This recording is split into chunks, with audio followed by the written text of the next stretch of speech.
Жаңыңызға сәлем, сіздермен Анаргүл. Бүгін сіздермен ешқандай жұмыртқа қосылмаса да өзінің формасын әдемі сақтайтын, өте жұмсақ болып шығатын булочкалар рецептімен бөлісемін.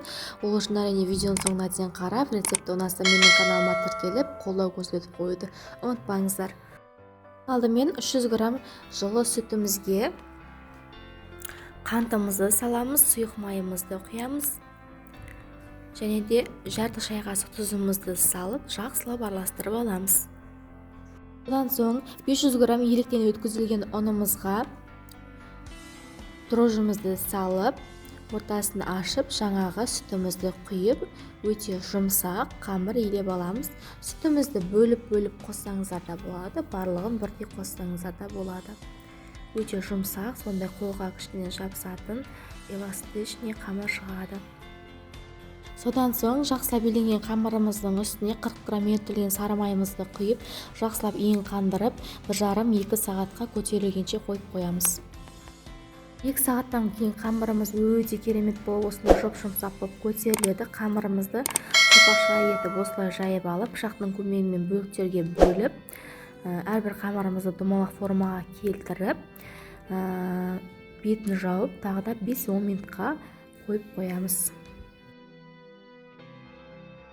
Содан соң кішкене көпсеген қамырымызды алып, сопақша етіп жайып бастаймыз. Ұзын етіп жайыңыздар. Содан соң ортасына, яғни арасына вареный сгущенканы салып, шетінен осылай ортасына қарай жақсылап жабыстырамыз. Өйткені вареный сгущенкалар ағып кетпеу үшін жақсылап жабыстырыңыздар. Шетінен бастап осылай видеодағыдай ораймыз. Қамырды қатты жұқа қылып қажет емес, кішкене қалыңдау болса да болады.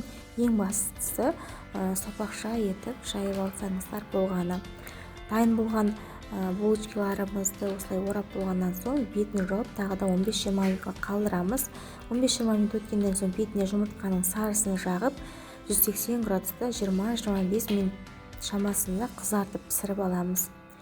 Өте жұмсақ, ешқандай жұмыртқа қосылмаса да формасын өте керемет ұстайтын біздің булочкаларымыз пісіп шықты. Міндетті түрде жасап көруге кеңес беремін. Назарларыңызға рахмет. Сіздермен болған Анаргүл. Рецепт ұнаса міндетті түрде менің каналыма тіркеліп қоюды ұмытпаңыздар. Және де қолдауларыңызға ілік.